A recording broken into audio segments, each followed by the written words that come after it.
Um, Good evening, everyone. What's up? I just ate a satisfying meal and topped it off with a measly dessert. This is Mr. Hotta speaking. Previously, there were a bunch of SpongeBob rants to have new videos just recently. Well, the time has come. Yes, sir. It is time for the long-awaited set of videos that was supposed to be made months ago. It's on a show that many would have heard of. This show one might ask is SpongeBob SquarePants. This series of videos is the countdown on the top 45 worst SpongeBob episodes. This time it's 45. Almost 2 years ago it was 25. However, there were many more bad episodes that were put on the countdown. They weren't, but now are. This is the part. No, this is the remake of the top 45 worst SpongeBob episodes. This video is going to be a very long video, so I am condensing a few of the parts into one. So if one wants to watch this video, they don't have to watch a bunch of clips. So this is going to be a longer version of the same video. There are at least 80 bad episodes of all the episodes from season 4 and beyond. To qualify, there had to be enough bad parts of an episode to qualify for this countdown. There were 25 at first that I considered for this, but there were enough bad episodes to expand this video by almost half of what it was originally gonna be.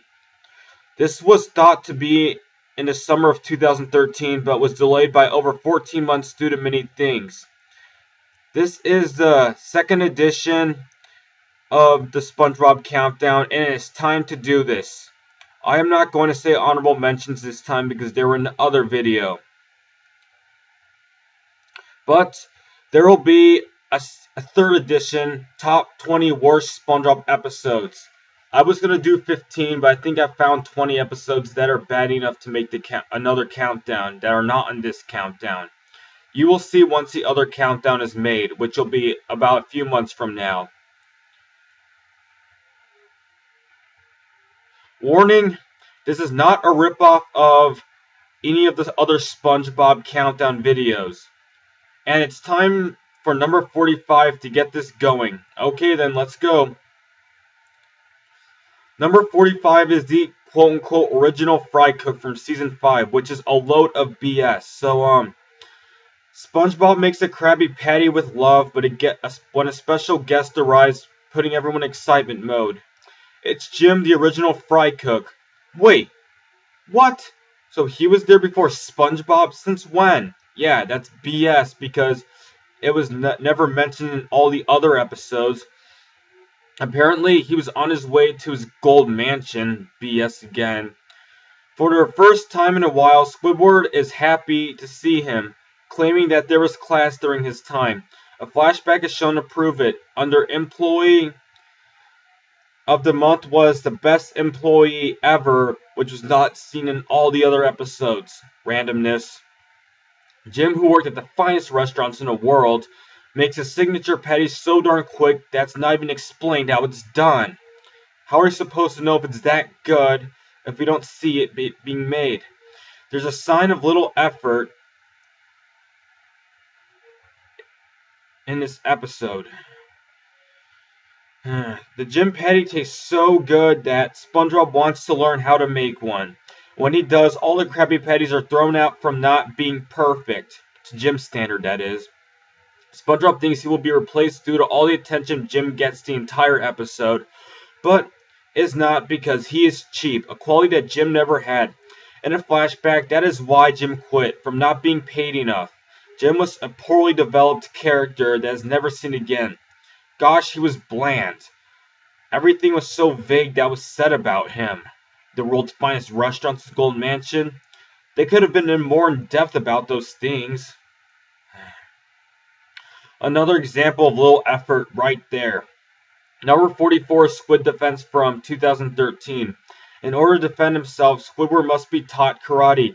At first he is vulnerable, then gets the hang of it. He defeats his enemy and gets arrested for defending himself. The end. He does not do karate in all the other episodes. This episode is on the list for its bad ending, but didn't make it far. because it's pretty cool to see Squidward do karate, but not him getting arrested for defending himself. Why must they always victimize him? Number 43 is Summer Job from 2010. It's the end of school. It's time for Mrs. Puff to escape from SpongeBob. While attempting to, SpongeBob is so bothersome over a silly note that she does not give a darn about. Then she crashes into Krusty Krab. To pay for all the damage she made, she must replace Squidward and work for no pay. SpongeBob is to help her, but ends up annoying her to the point of insanity, making her rip the note into shreds. Out of nowhere, a jerk officer arrests Mrs. Puff for littering. Where on earth did he come from? In jail, hoping to be away from SpongeBob, she must take a boating class with him helping her. Why was he assigned to even be in the jail to teach boating school? That was what the note was to tell her. She screams and must be restrained. The episode ends right there. That was all SpongeBob's fault. This episode went way too far. Mrs. Puff got arrested just over a ripped note. Again, little effort. Man, these police officers are not likable whatsoever. Number 42 is One Course Meal from Season 7, 2010. I'm sorry this episode is not much further in the list, but oh well. Two simple words. Poor Plankton. He invades the Krusty Krab, creating a battle. It makes SpongeBob reveal where his secret formula is, but Pearl arrives just in time, which terrifies Plankton because he's afraid of whales. Well, plankton are what most whales eat, but Pearl doesn't eat plankton, she eats salad. She gets mall money, but refuses to scare Plankton at the chum bucket because it's so gross, she says. Yeah, and Mr. Krabs made Mr. Krabs wacky bucks. Counterfeit money. Only for this one episode, thank goodness. Randomness again. When Plankton is back at the chum bucket, he sees a whale. In fear, he hides for 16 dreadful days, dreaming of a whale eating him eventually. After being so unbearable, he just can't take it anymore, and he wants to just be ran over by a bus. But SpongeBob reveals that Mr. Krabs has a fear, and he was the whale all along, so he was the bad guy. In retaliation for what Mr. Krabs did, Plankton attempts to punish Mr. Krabs, who didn't care that suicide was on, and does it for a little bit, but sees whales and has to escape, basically retreat. It was just a projector all along, and SpongeBob rescues Mr. Krabs from the fear. Oh, come on! Why did Mr. Krabs suffer for what he did to Plankton? That was funny of how Plankton tortured Mr. Krabs. Mr. Krabs deserved to be punished in this episode. It was supposed to be payback time. At least SpongeBob behaved himself and was likable this time. Number 41 is Porous Pockets from Season 6 or 7, I think, 2008 or 2009. SpongeBob thinks Patrick is mimicking a noise, but it's not him. Instead, it's a shriek from a clam. SpongeBob attempts to help it, but it gives it a pearl instead. They play volleyball, and a man notices it's a real pearl and trades a small fortune for it. As trucks deliver all the money, neither SpongeBob and Patrick know what to do with it. Patrick calls it fat snack cabbage. Although they go to the mall, they don't buy anything. Instead, they buy a life supply of strawberry gum. Way to spend a fortune on some useless gum. Why not buy something priceless with it almost? Here's where the plot begins. A citizen needs 8 cents for a sundae that costs $2.09. Apparently, another citizen has no money and begs for some. One retard has the balls to say, "I'll be your best friend." Liar, liar, pants on fire. Later, Patrick is not allowed to see SpongeBob, but sneaks in by saying that one shoe's untied. When Patrick manages to sneak in, sees that SpongeBob has a lot of quote-unquote friends. The citizen's a bikini bottom. Mr. Krabs kicks him out and apologizes for showing up uninvited. Mr. Krabs begs for money, but SpongeBob checks all his pockets and is out. Wow, he's out that quick. I thought he had a fortune. He couldn't have given that much away because he didn't. Yeah, that's the first thing Mr. Krabs can say to his fry cook. Do you have money I can have? Everyone abandons him just because he's out of money. Patrick has found another quote-unquote volleyball in a diamond mine. Gosh, these citizens are so unlikable. They don't have class. No, sir, they don't. How dare they steal money? For what they've done, they should be punished severely. They need to be beaten up. Goodness. Want to beat the heck out of them. Number 40, we're in the top 40 finally. Number 40 is Abrasive Side from 2010, Season 7. Excuse me. SpongeBob waited all night to be first in line, but a rude man begs to be first. As SpongeBob gives in, rude citizens cut in line. No wonder why they're so unlikable. This is the second time we've seen their rude behavior. They should die in a hole, for all we care. When the bus arrives, Sandy begs for help. Then Mr. Krabs begs him to tell Pearl no about the shoes, which makes her cry even when it's his day off. Even his grandmother needs help crossing the street. To make him say no, SpongeBob gets an abrasive side. A bunch of people need help, but he tells them to do everything themselves, which they should be doing. Good job, SpongeBob. They don't deserve favors from SpongeBob for the way they behave. When SpongeBob's Granny attempts to cross the street, all the cars fly out of nowhere. Plot hole. Mr. Krabs wants SpongeBob to work a 17-hour shift, but demands to be paid extra or overtime. Apparently, Squidward likes the new SpongeBob and has been waiting for it forever. Now, Squidward was pretty cool in this episode. Mr. Krabs kicks SpongeBob out just for saying overtime, calling him a pouty mouth. Sandy takes off the abrasive side with a fight. Then he goes to apologize to his grandmother, only to see that she now has an abrasive side, making him scream. He asks for hot cocoa, and he sees that his grandmother has an abrasive side. What a boring episode. Never watch this episode again. It was so boring. Now the top 40 worst SpongeBob episodes have been passed. 6 episodes down, 39 more to go. Number 39 is Tunnel of Glove, which was originally at number 38, but was not bad enough to stay at that spot. It was reconsidered for everything that occurred, replacing an episode that deserves to be even higher on the list. That will be discussed later, when it's time. This episode is from January-February 2011, Season 7 or 8. Pearl and her friends are at Glove World and want to go on a Tunnel of Glove.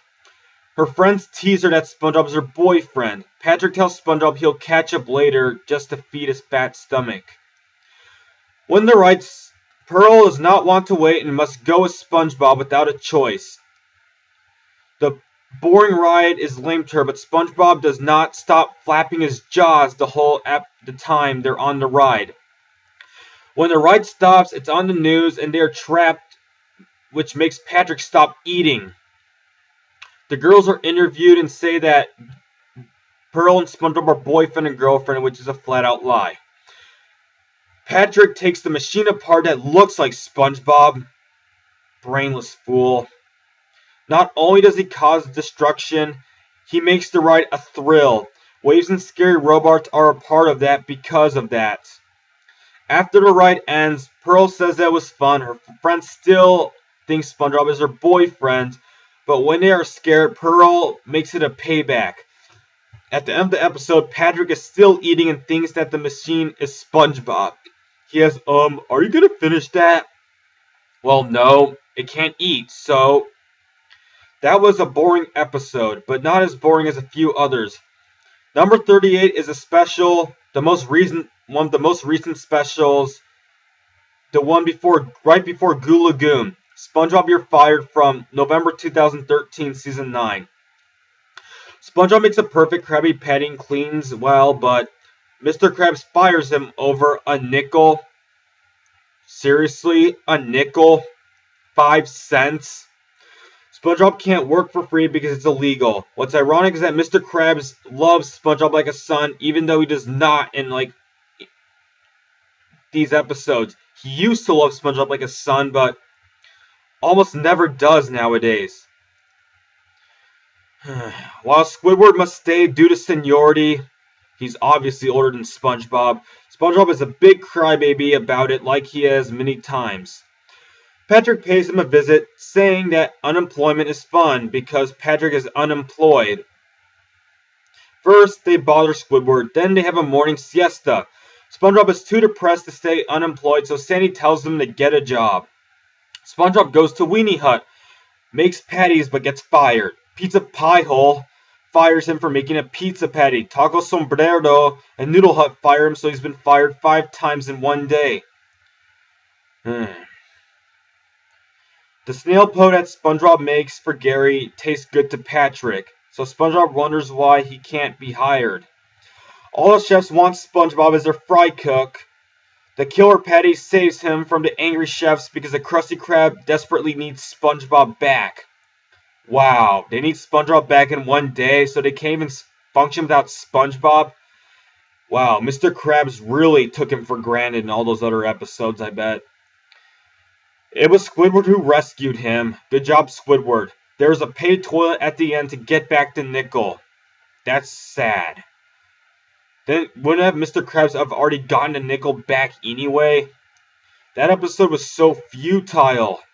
SpongeBob was fired over a cheap nickel and then is hired back. What a waste of a special. It was not bad enough to rank high, so it stays at this spot. And boy, those restaurants were so bland. Nothing was even said about those restaurants except for the name of the restaurant and the owners that were just dressed up as the main food it served. Lack of creativity right there, kind of.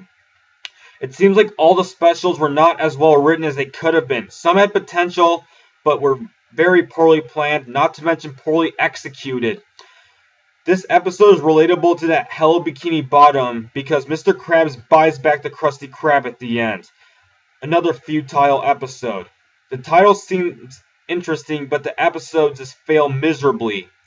It applied to all of the specials pretty much. The only special that came close to being just okay was SpongeBob versus the Big One that many people won't like. Sorry about that. Back to the countdown. Oh yeah, those restaurants were so generic. Okay, time for another 37. Sandcastles in the Sand from Season 6, 2009. I think it was March. SpongeBob and Patrick go to the beach to celebrate, annoying everyone on their way. Getting thrown out. They throw a frisbee and are told to do something less obnoxious due to their buffoonery. What do they do next? They build sandcastles on the sand. But they take it to an extreme level, unlike all the others. From Patrick's sandcastle looking like nothing. In retaliation, Patrick destroys SpongeBob's creation. There's a line to end the trouble with boundaries. Patrick's creation crosses the boundary, angering SpongeBob. To settle things, SpongeBob attempts to restore peace with the treaty that Patrick mindlessly signs, but Patrick, of course, disobeys because he didn't know what he was signing. From that point, it's an all-out war. The sandcastles become much bigger than normal, and the war goes pretty insane for such a short amount of time. They learn their lesson from being carried away so far from reality. From all the damage they've caused, they must clean up the big mess and have a competition to see who will be done first. This episode was not too bad, but not as good as it could have been. This episode was really rushed to the point that it really got out of hand, not to mention complete randomness that's never seen again. It should have been a double, triple, or quadruple episode because war is not something that's meant to be rushed. You can't do war in just a few minutes. That's just little effort put in there. At first, the sandcastles were normal, then impossible to make. Why don't they just make sandcastles in all the other episodes? Number 36 is Patrick's Staycation from Season 8, 2011. One of the vacation episodes.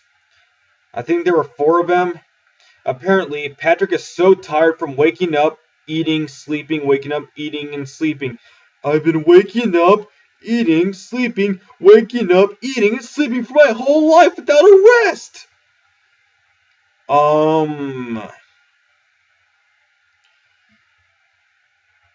That's all vital. You would die without doing that. You would die from starvation. And you would die from lack of sleep eventually. Some kid in Korea died from playing video games all day. SpongeBob suggests him a vacation, but from everything being unaffordable, they are kicked out of the travel agency. A vacation does not help the problem Patrick has. Nothing will. Anyway, SpongeBob tells Patrick to go on a staycation. What happens next, one might ask? Well, that's the plot.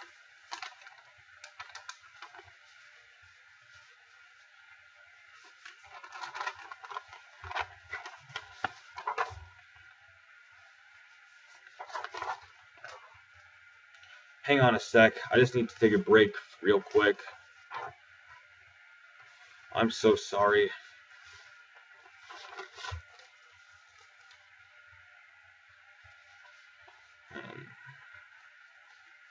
Sorry I'm lost.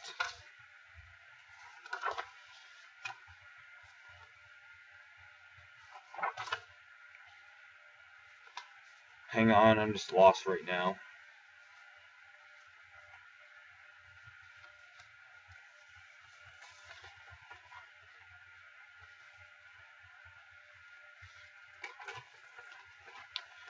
Yeah. So, okay, now we're back to where we're supposed to be at.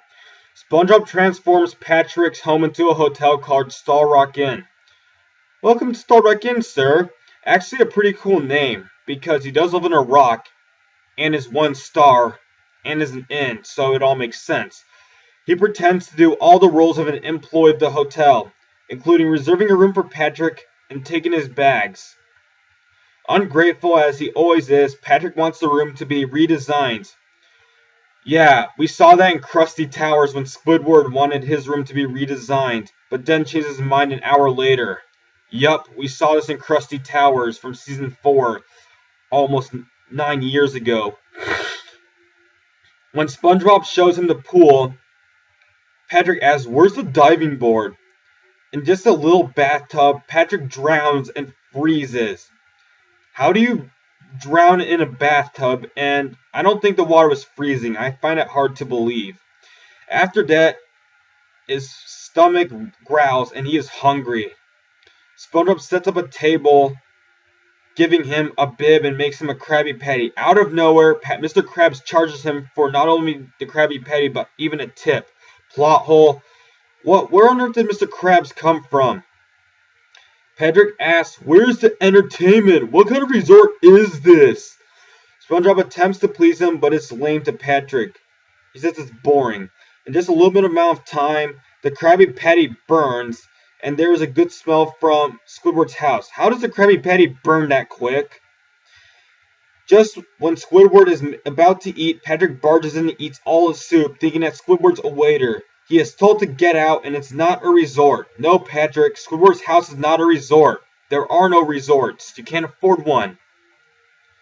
SpongeBob gives Patrick a massage, but must give one to Squidward for 5 hours. Yeah, Squidward does deserve a massage, actually. By the time he's exhausted and goes to bed, only to see that Patrick is sleeping in his bed, and then thinks that SpongeBob's house is a resort. At the end, Mr. Krabs finds SpongeBob in his house and says goodnight without kicking him out, which is not a bad thing. Patrick was so ungrateful in this episode that it made this list. He was dumb enough to think everyone's house was a resort. This episode was okay, but Patrick's bad behavior is the reason why this episode made the list. I thought this episode had a little bit of potential. Number 35 is Choir Boys from Season 8, 2006. Squidward is on his way to choir practice, but SpongeBob, why does SpongeBob have to be a part of this? Is depressed because Patrick is at some family reunion that's never mentioned again, leaving him with nothing to do. Nothing to do? Well, couldn't he just clean his room or go to the Krusty Krab or go to Goo Lagoon or Jellyfish Fields? Or anywhere in town. Better yet, Glove World. You get the point. SpongeBob, we don't care that you're depressed. Go do something else. Stop getting into Squidward's life already. You have no purpose in his life whatsoever. So he's dumb enough to ask Squidward, "Can I come?"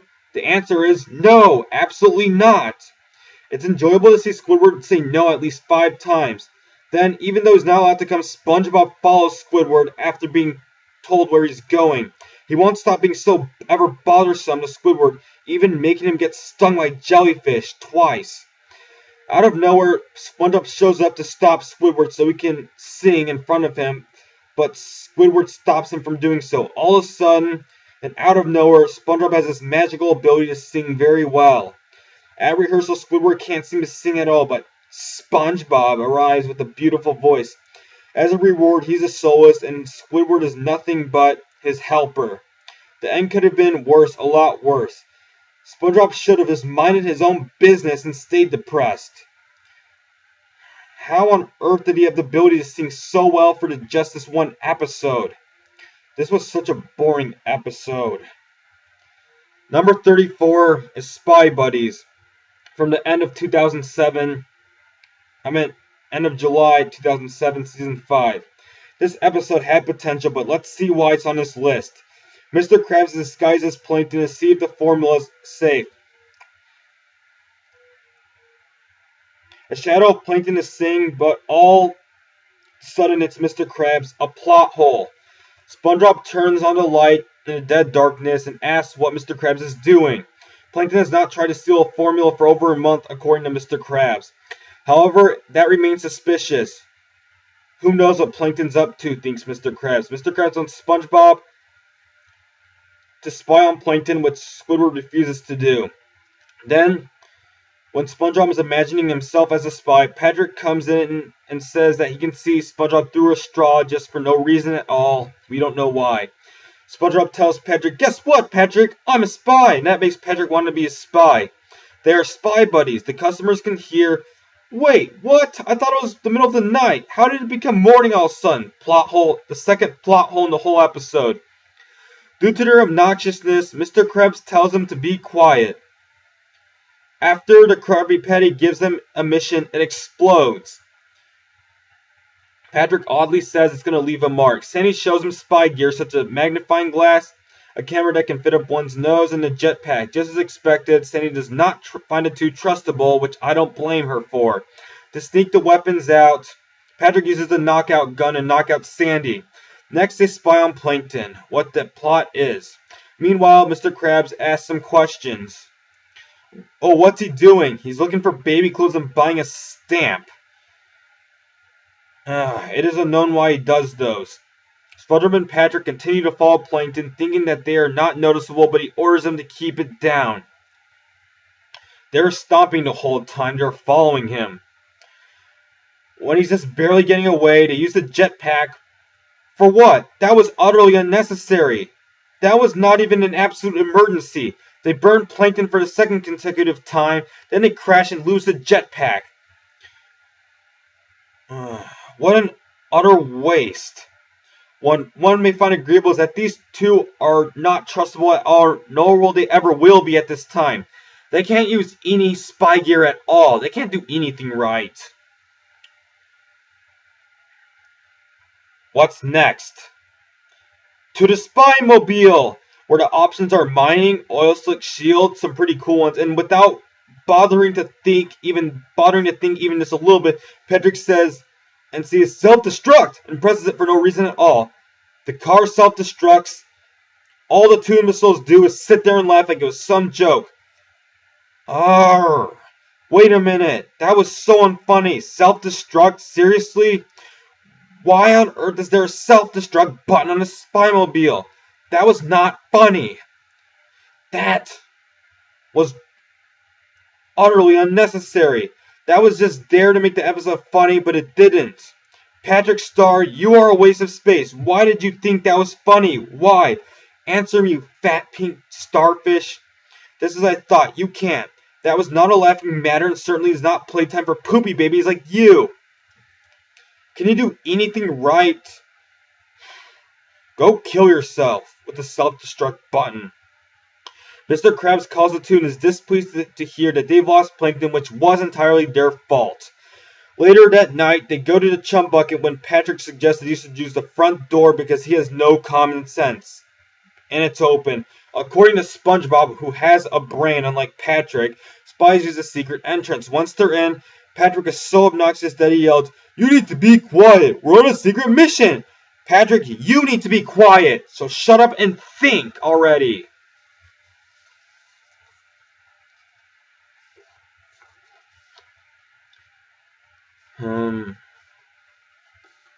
Consequently, Plankton catches them, but just thinks they're customers, even though he frightens them, and wants to interest them in the menu. You want to eat at the chum bucket without your boss knowing! No, they don't. Meanwhile, out of nowhere, Patrick has to go number 2, but can't hold it in. When he can't hold it in any longer, he poops out lasers all over the place, obliterating the the chum bucket. After the chum bucket is destroyed, Plankton declares war on crabs. If it's war you want, it's war you get. A memorable line. Mr. Krabs arrives at the battle station, telling Plankton to bring it on. To drive out the crab's customers, Plankton plays music that everybody hates, which the music isn't even that bad, to be frank with you. The war is on, well, until the Krusty Krab is obliterated. Plankton says triumphantly, "I win! I always win!" Mr. Krabs was disguised as Plankton all along. That doesn't even make any sense. This plot is so confusing. How on earth can he fit in even such a small body without being crushed? The other Mr. Krabs is a robot controlled by Plankton, the same robot that he used in Imitation Krabs. Apparently, there was a bet between them before the episode started. According to Krabs, Plankton attempted to steal the formula for 20 years, almost having it 37 times. There's a flashback showing that Mr. Krabs is bragging to Plankton that he always wins, which was true, while Plankton was sobbing like a crybaby on the floor. In other words, he was enjoying Plankton's misery. Sadism. Do you know what? Yeah, that's sad. That's just sad. That's so sad. As loser, Plankton must pay Krabs $1, which he does. Here you go, Eugene. $1. Patrick takes off his body and is Squidward. The other real Squidward is not wearing his disguise, which SpongeBob actually ripped off his face. The fake Squidward is Sandy, then SpongeBob. Patrick is SpongeBob, SpongeBob is Patrick. The episode ends with two Patricks laughing like a bunch of retards. SpongeBob and Patrick are the worst spies ever. Gosh, they can't do anything right, especially Patrick. Patrick was the worst spy ever, and this episode proved that this episode made absolutely no sense at all. This was the most confusing ending in the whole series. Why were the characters disguised as other characters for? That didn't even make any sense, and it was futile. The mission had nothing to do with the purpose of the plot. Like Plankton buying a stamp and getting baby clothes, what was the point of those even being in the plot? This episode had potential, but lack of effort, I guess. Number 33 is SquarePants or Not to SquarePants from July 2009, Season 6. It's laundry day. Patrick calls SpongeBob, annoying him with a noise that was perhaps for hours.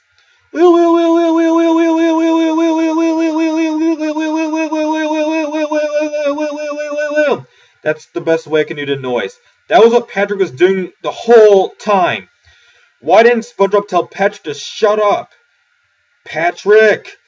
By the time Patrick finally shuts up, all of SpongeBob's pants have shrunk, and he can't wear them. He must get new ones. There won't be a shipment of SquarePants for months. Oh, bull. He's wearing SquarePants in all the other episodes, so he must get round ones. Dim-witted Patrick doesn't recognize SpongeBob due to the absence of his SquarePants, because his last name is SquarePants SpongeBob's. How does he not recognize SpongeBob just because he's wearing different clothes? Look at his face, numbskull. It was all his fault that Patrick had no SquarePants. Later, Sandy and Squidward even recognized him. For some reason, Patrick is at SpongeBob's house, still unable to recognize him.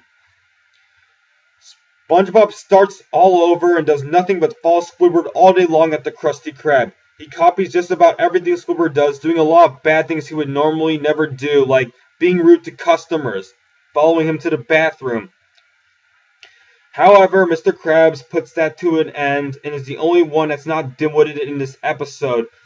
He knew it was SpongeBob, forcing him to remove his pants. Sandy later calls him SpongeBob Underpants and he screams, "How on earth is SpongeBob not recognizable? That doesn't make sense." Like many things, it was all Patrick's fault for this. His self-absorbed behavior seemed to be more important than SpongeBob's pants. Some friend he is. I'm surprised that Patrick is even still able to be friends with SpongeBob due to his poor behavior. Number 32 is or was indeed a hard choice, but has been chosen to be Greasy Buffoons from Season 6, November 2009. SpongeBob has to make kelp fries for a customer, but ends up slipping in a mess of a grease slick. Apparently, Mr. Krabs was too lazy to clean up the grease slick, and it must be cleaned up. Wow, how irresponsible is Mr. Krabs? Does he do nothing around his restaurant? Does he make SpongeBob do all his labor for him? It has to be disposed of somewhere, so instead of going to the dump, the grease is dumped on Plankton's property. I thought that was illegal. According to Plankton, after slipping, it reeks but tastes good. Consequently, he has made chunky patties from the fat, which were profitable. After Mr. Krabs finds out and back at work, SpongeBob must use 2 patties instead of 1. The other was for its excess grease. What a waste of a Krabby Patty. Over grease. And the new so-called deluxe Krabby Patties are on the menu. Plankton wants vengeance on Krabs just for that, and in retaliation makes fatty burgers. Back at the Krusty Krab, SpongeBob accidentally drops buns into the fatty grease for an hour, making quote-unquote wow buns. They're no wow at all, they're just fat. Then the Krusty Krab serves pure grease on a paper plate, aka that patty grease, for an hour, making quote-unquote that so-called wow buns. Then a Krusty Krab serves pure grease on a paper plate, aka that so-called quote-unquote wow soup. Wow. That so-called quote-unquote soup is nothing but pure patty grease. How is that even a soup? Soup isn't fat. Mr. Krabs is serving all his loyal customers a plate of pure grease fat. From eating so much pure fat, all the customers get so sick that even Donald Patrick is making SpongeBob so worried that he has had enough of it and has to call the health inspector. When the health inspector arrives, he orders Plankton and Krabs to clean up the mess or the restaurants will be shut down for good. While Mr. Krabs does nothing the whole time, SpongeBob cleans up the whole grease. Patrick comes and licks off the grease of SpongeBob even though he's told not to do so. That was so unsanitary. How on earth did the customers buy so much? Number 31 is Mr. Krabs Takes a Vacation from November 2011, Season 8. One of the other vacation episodes, even worse than Patrick's Staycation. This is the second time we see Mr. Krabs going on a vacation in the entire series. The other time was Clams from Season 3, Fall 2002. For the first time in a long time, a very long time, Mr. Krabs decides to take a short vacation and invites SpongeBob to tag along. Pearl was excited for this, but not when SpongeBob tags along. Meanwhile, Squidward is very happy to have alone time, but is bothered by Patrick, who is laughing and is not seen for the rest of the episode. SpongeBob has to go to the bathroom while the family passes a few attractions, notably a mall and amusement park. The destination was chosen by Mr. Krabs is the Mint, where all the money is made. No kidding. All Mr. Krabs cares about is money, so that's his vacation. Pearl refuses to go in. A guy named Bill is the tour guide. Get it? Bill, as in the bills, guides them throughout the money process. When Mr. Krabs goes insane, as he sees all the money, SpongeBob saves him.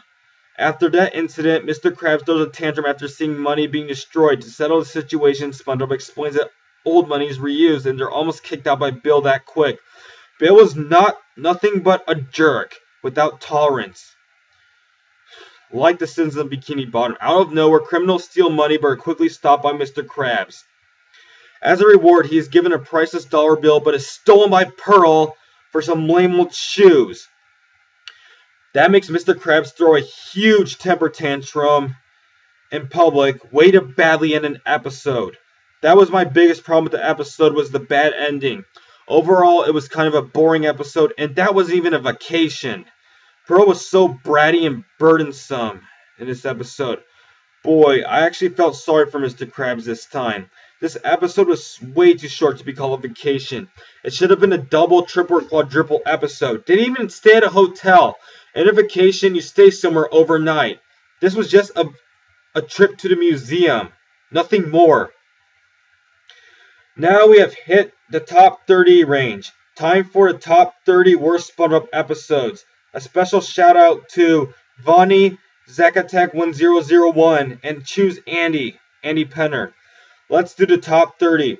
These episodes are getting worse than the ones previously discussed so far. Without further ado, number 30 with 15 episodes down, 30 more to go. A third of the way done is Penny Foolish from March 2008, Season 6. Mr. Krabs spots SpongeBob doing something weird, picking up something. Mr. Krabs assumes that's a penny, which he is highly obsessed over for the whole episode. That's what all he cares about is that penny. He has SpongeBob for one, but he does not have one. Mr. Krabs built a theater that was fake, charging a penny for admission. He even had a fake charity, but again, SpongeBob doesn't have one. How can SpongeBob be penniless or centless this is one time? He's got to have pennies in his house. Taking it to the next level, he even stalks SpongeBob to see if he's hiding it. Even searching Gary. SpongeBob reveals that what he found was a piece of peppermint gum. Wow. I actually thought it was a penny. It looked like a penny that I was picking up. When Mr. Krabs leaves, it is revealed to be a $500 bill, which is worthless to him. Those don't even exist. At the end, Mr. Krabs is still searching for the penny outside. All that for a penny? What on earth is so great about one little penny? It's just a penny, Mr. Krabs, and his greedy obsessions. The only thing Mr. Krabs cares about is money. I mean, it costs more than a penny to have a theater. Number 29 is The Gift of Gum from Season 4, early 2007. This episode shows how Patrick is not a good friend at all to SpongeBob. It's Best Friends Day, and Patrick gives SpongeBob a giant ball of chewed gum that he claims to be his quote-unquote most valuable possession. That's not a possession. Not even close. Excuse me, sir? That ball is nothing but a worthless piece of junk that needs to be in the trash. Why would he even keep such a thing? That thing is so repulsive. Ugh. I would throw up if that thing was real in life. The ball... Thank goodness it's only a silly cartoon, not in real life. Somehow, SpongeBob thinks it's such a quote-unquote great gift, and as a gift, gives Patrick a robot servant that has to be at least 100 times more useful than that worthless, disgusting piece of gum. That ball of gum looks so repulsive. Yuck! All the saliva in it. That thing is so unsanitary. It's got all Patrick's germs in it. Who would dare go through that thing? That repulsive thing is so massive that it needs karate for an attack. That massive gumball is so disgusting that it had moldy pizza, dirty socks, toothbrushes. Oh my, did Patrick use this as his garbage can? With a bit of common sense, SpongeBob decides that it's finally time to throw it away. Thank God. Yes, this repulsive thing has a name called Gummy, but Double Patrick likes it so much that he can't help but stop him from doing so. That so-called Gummy is put up on SpongeBob's house to look beautiful, but he still wants it to be disposed of. I don't blame you for that. To get rid of it, SpongeBob pretends to be a thief to pretend to steal Gummy. Instead, he sinks into that thing where a man and his group of people have been trapped in there for a long time. A very long time.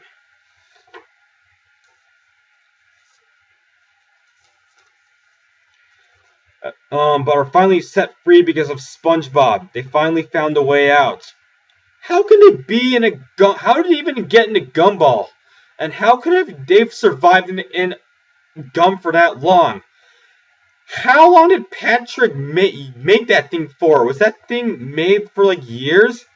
The gum is so strong that it traps SpongeBob after they're attempting to pull it.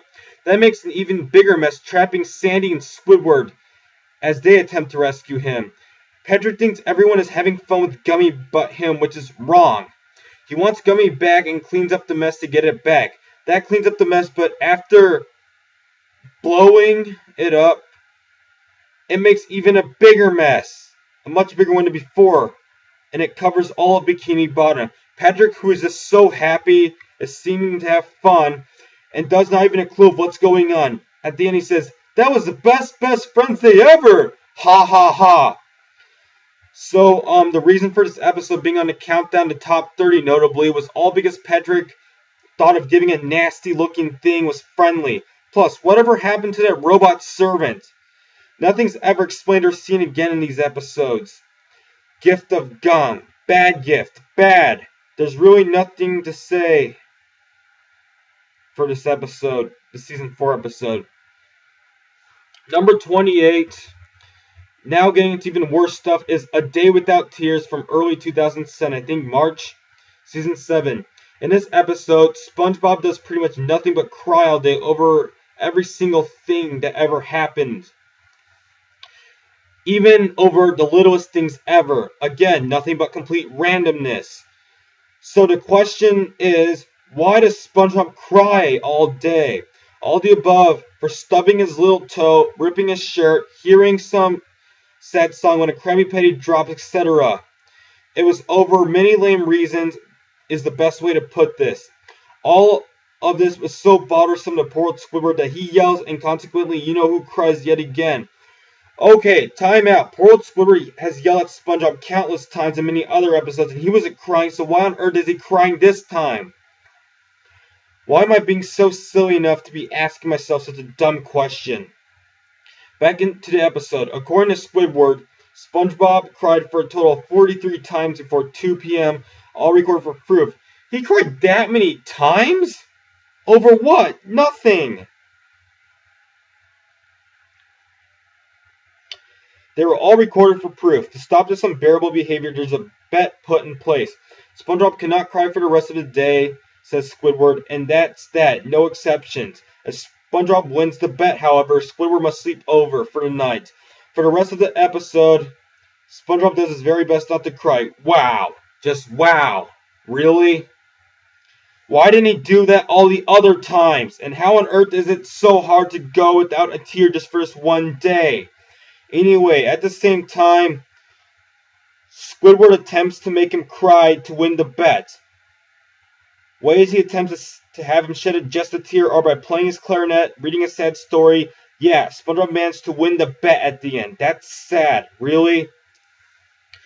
Just like from the Krusty Crushers from Season 6, November 2008, when I wanted to see Mr. Krabs get the $1 million, I want to see Patrick win the bet and punish SpongeBob severely.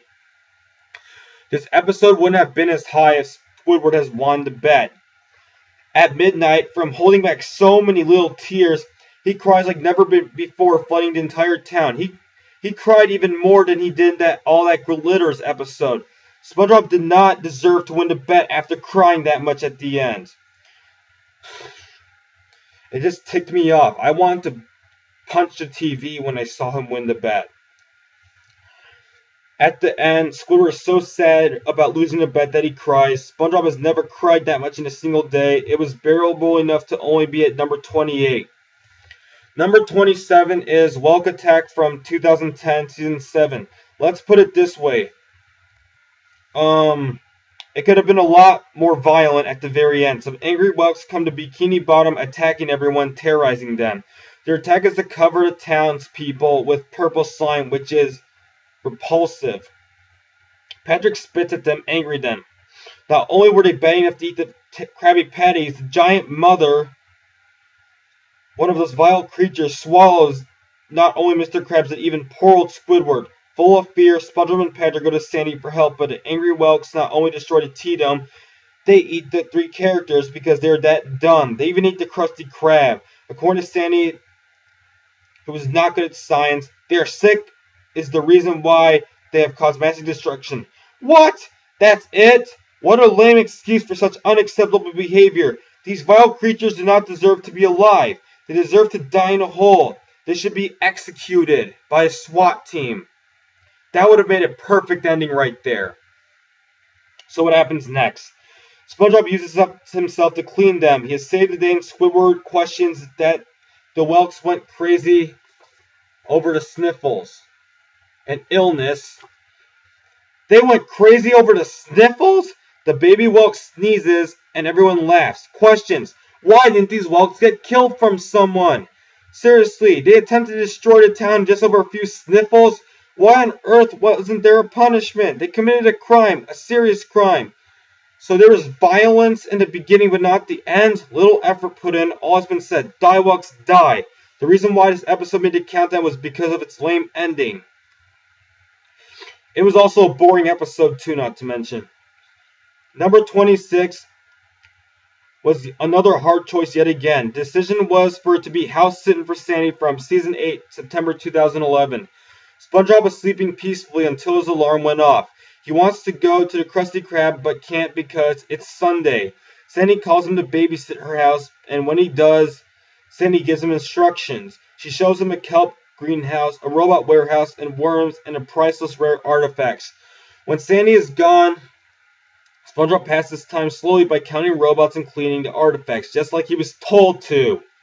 Out of nowhere, Patrick is mistaken for a worm and tells SpongeBob to get water because he's inside a tree dome where it's just oxygen. As a result, SpongeBob suffocates, which is a plot hole. He was breathing just fine, so fine, but now it's a problem. Moreover, there was a second plot hole. Where on earth did that dumb old starfish come from? Did he travel deep underground to get into worms' homes? Did he manage to sneak in while Sandy was sleeping? How on earth did he get in? Why was he even there for? How long has he been waiting for? This question may not be answerable, but what on earth is dumb fat Patrick thinking? SpongeBob, who has some common sense, orders Patrick to exit the tree dome because he is definitely not even a teensy bit helpful or trustable at this point. No, sir, he is not. Proof can be seen from all the other episodes. For who knows why dumb fat Patrick really ever so badly wants to stay. To do what? You don't have nothing to do here, so get out! SpongeBob was right. He said, leave. L-E-A-V-E, leave. SpongeBob says no, but that fat pink starfish begs. Please, pretty please, with a scoop of vanilla ice cream. SpongeBob relents without thinking straight. Why, SpongeBob? Why? Why did you have to do that? You must learn to say no. You, sir, will be smarter when you learn. Barely. Bad deal, bad. With that special privilege, Patrick must do as SpongeBob commands. Patrick is warned not to touch anything due to his poor bad behavior and must declare to obey. Guess what he shortly does after? Well, the first thing he does is touch the artifacts, taste them, which counts as touching. Yes, Mr. Star, touching is touching. No exceptions. Get that through your thick skull already. Because he disobeyed, SpongeBob makes him say that he won't touch, look, or even do anything, which makes perfect sense. You have a little bit of intelligence, Mr. SquarePants. Congratulations. Patrick must have a disability must have a thick, solid brick in his head. Bags. Can I touch? Can I touch? Can I touch? The answer is no and oh. No, Mr. Star, you may not touch. You break everything you touch. Control yourself. Why must you behave like this for this one episode? Yeah, he touches everything. Consequently, everything is obliterated in this tree dome. Patrick, who needs to be beaten up, when will he ever learn? He even has the nerve to say, it wasn't me. Excuse me, it was you. How dare you say such a thing like that? It was all your fault, you fat pink starfish. Shortly after, Sandy comes back and uses a gun to repair everything. Apparently, SpongeBob was supposed to destroy everything because it was an experiment. That was successful, and Sandy claims SpongeBob to be a scientist. No, not even close. BS. One might ask what happens next. Yeah, SpongeBob drops something and that just obliterates everything. The gun is destroyed by a retarded robot who should be scrapped, leaving everything obliterated permanently. If SpongeBob and Patrick had been punished and everything was rebuilt, this episode would have been an okay one. This is yet again another well-demonstrated example of how Patrick is not even trustable. It was all SpongeBob's fault at the end. Question, why did he have to screw up at the end? What am I doing? I feel sorry for Sandy. Now we have made it to the top 25 worst SpongeBob episodes, second edition. 20 episodes down. 25 more to go. Let's do this. These episodes will be worse. Overall, the main problem with these are some characters, especially SpongeBob and Patrick, don't get punished for when they should be. Bad characters. Bad.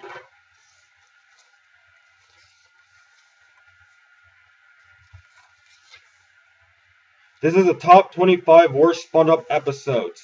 Number 25 is New Fish in Town from early 2011. Season 7 or 8. Let's see why it has made this spot. Shall we begin? Squidward has finished a lovely clarinet piece, but it's burnt. Why is that? Because SpongeBob and Patrick are being obnoxious as usual. What's it this time? They were posting a for rent sign. How can it make that much noise? They're just putting a sign. It doesn't take that much noise to put a sign in. The two imbeciles go jellyfishing. When they're gone, a new fish named Howard moves in. Squidward, distrusting everyone, which I don't blame him for, says that this place is not for rent, but apparently has the same interest as Squidward, and with a bit of convincing decides to stay. Howard plays bassoon, loves art, and drinks tea. However, he cannot stand his neighbors that like jellyfishing or bubble blowing. That is why he moved out, and I really don't blame him for doing so. The plot begins just as soon as SpongeBob and Patrick want to meet the new neighbor. That is kind of how the plot is created. Well, there had to be a plot, so this is it. Meanwhile, during their duet, Squidward and Howard can hear the two imbeciles' obnoxiousness. To make trouble preventable, Squidward attempts to hide everything. Their obnoxiousness, the first excuse he comes up with is that it's his fault and it's his reed from his clarinet. He attempts to quickly cover everything until Howard's suspicious from so many times. Even though Squidward begs him not to go out, Howard does anyway. This is when things really change in this episode. Howard finds out what's going on and changes his mind about what he just said earlier in the episode. In other words, he became like the two imbeciles, which is not cool. He was fine the way he was.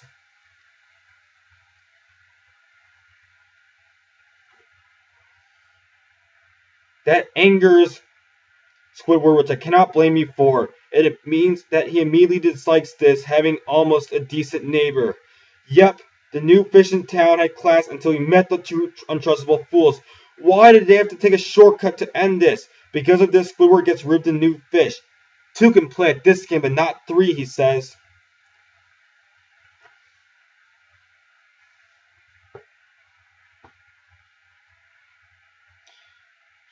When he is told to pop a bubble, he can't, which does not make sense.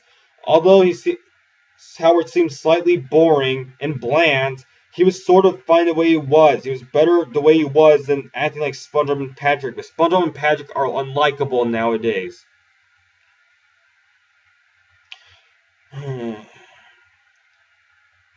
Howard is never seen again. What was even the point of Howard changing himself? Why did he have to change? If Howard showed up in a few other episodes, this would have not been a waste of an episode. It wouldn't have been this far in the countdown if Howard had showed up once again. This episode would have been great if Howard had beaten up the two imbeciles and decided to stay, finally making them shut up for once. They had to ruin an okay episode. There, all has been said. Boredom and randomness is why this episode from almost 4 years ago rests at number 25. Number 24 is Chimps Ahoy from Season 4.